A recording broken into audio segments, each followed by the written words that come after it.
Is that all? You have audio on? Yeah, this is the warehouse where we stored all the Christian literature that was used for evangelism, that young leaders we've trained was successfully used all over the country, but also all neighboring countries in Ukraine. So I think a few million copies in the last decade and a half was used out of this warehouse. So when the Russians came, they turned it into their ammunition warehouse, and leaving, they set it all on fire and burned the entire building.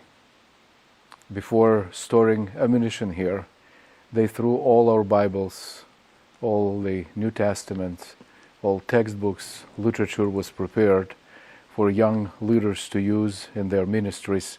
They threw out of those windows and burned them outside.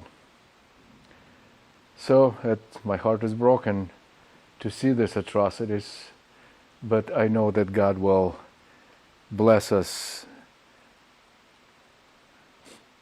But I know that God will bless us tenfold and more, because the young leaders we've trained, they're not going to be stopped by this war. They will continue carrying the gospel into their communities, into their nations. And I want to thank you all for being with us all these years. And I know that with your support, with your partnership, we will be able to even do even more when we train the next generation of leaders that carry the torch of the gospel, transforming their country for Christ.